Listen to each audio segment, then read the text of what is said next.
नमस्कार दोस्तों, आज हम अपनी गाड़ी में लगाएंगे ये लाइट जो कि काफ़ी कलर में है और काफ़ी चीप प्राइस में है। ये इसमें आप दो डैशबोर्ड में और दो पीछे सीट के पीछे भी लगा सकते हो। काफ़ी अच्छी क्वालिटी की लाइटें हैं।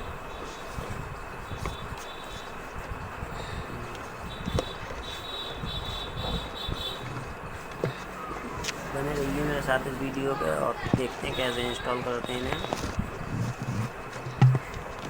और साथ ही साथ आप मेरे चैनल को सब्सक्राइब कीजिए और आपको वीडियो पसंद आती है तो इसे लाइक कीजिए।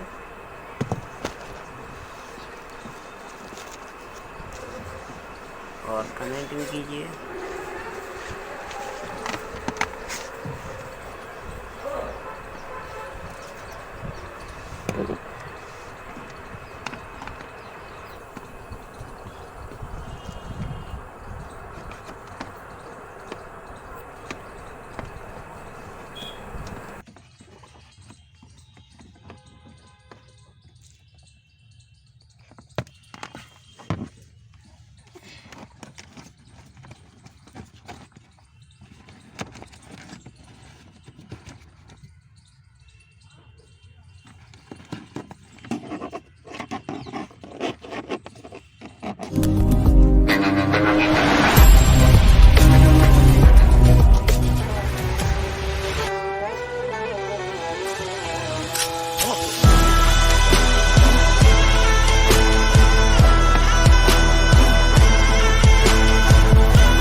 आपको हम लोग चेक करा के दिखाते हैं कि वो करना चाहती ग्राइंड, मैं भी बैठा मस्ती में खड़ी है बिहाइंड, तो फिर आग लगी बस्ती में। Baby are you fine, sip करूं वाइन, तू तो इतनी हॉट है मैं क्रॉस करूं लाइन।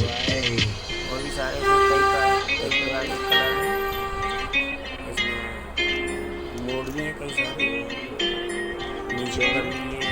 हाइट से है छोटी तू एज तेरा fat, let me just feel you, तू आजा मेरे फ्लैट। बॉल करने लगी है तू, मैं करूंगा बैट, ये बात तू भी जानती है। I just love you OC cat, सारे फैक्ट सीधा करूं स्मैक, तू दे रही heart attack, back to back चाले चल रही है तू, मैं तो करूं ट्रैक। मेरा फेवरेट स्नैक है तू, I just love to eat you. बॉल रहने लगा हूं मैं, I am not gonna cheat you, turn around. और ये रिमोट के साथ कनेक्टिविटी होती है इसकी। Thank you.